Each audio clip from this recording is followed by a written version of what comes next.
It's understandable you're worried about this virus that is new to all of us. There are no pharmaceutical interventions that have been proven to be effective on this virus yet, and same with nutritional and supplemental interventions.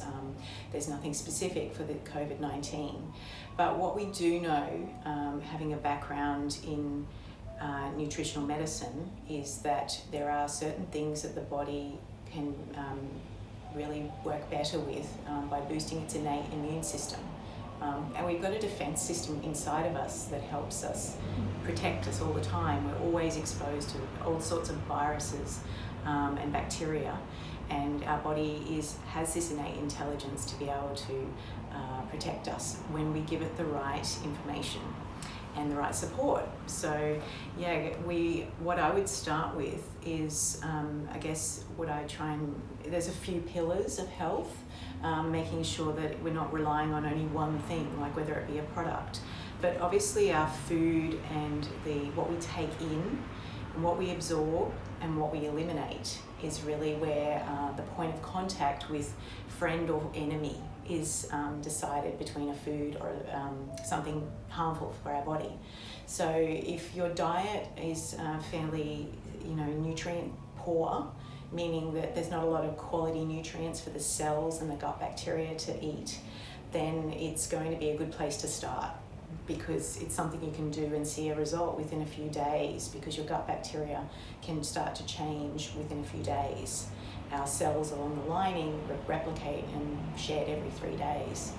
So looking at if someone's taking no supplementation, it would be things to boost the immune system, like vitamin D.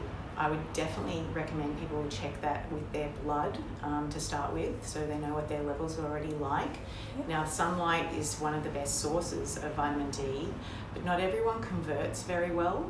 And being someone that does gene testing, I can see if someone's vitamin D receptor, which is the end point, whether that actually conversion process is going along smoothly. And it's so yeah, it may be something very beneficial to supplement, and using a good quality brand, because not all products are the same, and looking at around 5,000 international units initially to give that immune system a big boost.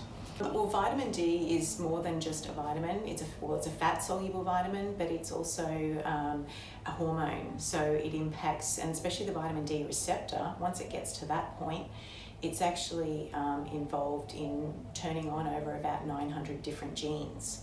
So it's extremely important for gut integrity, but immune system strengthening. And actually this virus in particular, it actually has the ability, it's one of the first barriers when the virus enters into either the nasal mucus passages or the intestinal lining mucus passages, then vitamin D is actually involved in activating the macrophage, which is basically means large eating. It's supposed to gobble it up and eliminate the virus. So what really determines whether someone gets the virus or not is their ability to destroy it. So we're all going to be exposed likely to viruses, and not just this one, but the other ones going around. The flu season's also coming up. And so we want our bodies to be have the nutrients to gobble this up quickly. And then it doesn't enter into the cell, because once it's in the cell, it's part of us and it can replicate. But up until that point, it can't replicate, and we want to eliminate it. So that's part of it. The other nutrients that would be involved are minerals like zinc, extremely important, and in the right therapeutic level. I mean, we see patients all the time that are taking, with good intention, a product that they've just bought anywhere, maybe the supermarket even. They may be getting excipients and binders with that supplement that might not be so beneficial, and so they might not be absorbing very much of that supplement at all. And so the better quality ones don't have all the fillers and things involved, and really we want at least 25 to 30 milligrams a day. Food sources are great, providing that the food that you're eating actually has the nutrients in the soil, because if the minerals are not in the soil, it's not going to be in the food in the right amounts. and oysters are the best animal protein form of zinc, but after that it would be pumpkin seeds. But I think you get around, I think it's around 100 grams of pumpkin seeds has only about 8 milligrams. So you'd need a lot of pumpkin seeds in your day to get that 25 milligrams or so. But it's definitely worth adding into your diet because pumpkin seeds also got good fibre and essential fats in them. Yeah. The next one would also be vitamin A. Vitamin A actually helps you protect your mucous membrane lining. I don't like to supplement vitamin A exclusively because it can be built up to be in toxic levels if it's not done with professional support, but through cod liver oil. I love cod liver oil because you've got your anti-inflammatory omega-3s, but you've got your vitamin A and your vitamin D. So it's I would, if people only took one thing, I would really love people to just see the benefits of cod liver oil. It's what our grandparents used to talk about. And there are obviously good forms and there are not so great forms, and especially compliance with kids. I've had really good success with some of the products because they're flavoured and they're not the chewable gummies or anything like that. So then after that it would probably be boosting vitamin C through foods first, and then like assuming someone is just in that prevention stage, that would be the best place to just start on those few. And what good foods would be vitamin C rich? Yeah, vitamin C is actually really high. Parsley is really one of my favourites. I recommend people adding parsley into their cooking and things daily, but also looking at kiwi fruit and strawberries. They're higher sources than actually orange, but also your green leafy vegetables. Your green leafy vegetables like kale and silver beet, and they're very, very high in vitamin C, but also other minerals, and they provide some fibre, and it's the colours that help also feed different gut bacteria that we have, so there's other benefits. And so what can I be doing at home to help me get through this, especially this isolation time? Yeah, well, mindset is very important. So first of all, focusing on breathing.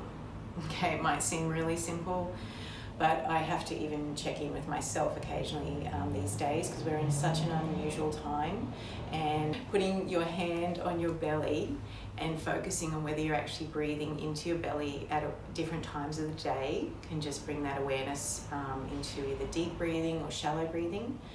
And because that is a very safe space, your body and your nervous system actually gets the signal to say things are actually okay and I'm calm. So that's one important thing. Then also looking at hydration, making sure you've got plenty of fluids to help you eliminate properly. Then looking at even mouth breathing, trying to avoid that. So breathing through your nose actually helps your breath better as well. Then looking at the mindset of working on what you can control rather than focusing on things that you have no control over is a really good starting point. So that's really only what we think and actions that we take. That's all we have control over. We don't have, and we have influence over things. So that's the next phase of that circle. How we interact with others is obviously influencing them, but filtering out different types of news is really good protection for you at the moment. So just maybe less social media, just check in if you think you need to once a day for the updates, and then after that there's a lot of things in your day that will just go along smoother, and you'll actually get more creative energy and inspiration if there's less focus on the media. And that's all the stuff you can't control as well, so it's no point putting your energy there. And at home then, it's your actions going into what you buy. If you go and purchase lots of flour and sugar, it's pretty likely that you're going to be baking, and that seems to be what people have bought up a lot of in the pasta and the rice in the supermarkets. We have essential nutrients needed by the body through our diet, like amino acids and essential fats, but we don't have essential needs for lots and lots of refined carbohydrates. In fact, it depletes the body of certain nutrients. So focusing on what you buy is going to be a good starting point, and then what you make and you cook. And planning out your meals a little bit is going to give you a little bit of, again, control over what you're doing in your kitchen.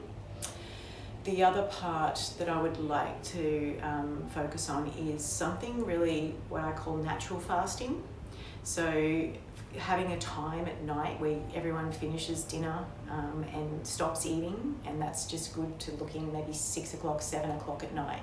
And then allowing between 12 and 16 hours before you have another bit of food, because that's a way for your body to clean itself up. And it's called autophagy, and it's basically the cell's natural defense as well to not being overloaded all the time. We want that elimination and that cleanup process to happen. And if it's never given that opportunity, or it's a really short window, again, more toxins build up and more inflammation. So yeah, natural fasting or time restricted feeding, it's really useful, especially if you're working from home and you've never had to do that before, because the kitchen's very close by and you might be tempted to go in stress eat. So we'll talk about that shortly. So what you eat and what you think, really good places to start. And then moving your body, even if it just means dancing in your kitchen, doing something like on Pilates type exercises on the floor. Meditation is incredibly good for clearing away. Like, we clean up our bodies, we wash and we have a shower every day, but our minds are in constant stimulation. Even when we're sleeping, we're dreaming, and we're processing thoughts during the day. So meditation is extremely important for the immune system as well. That would be a few places I would start.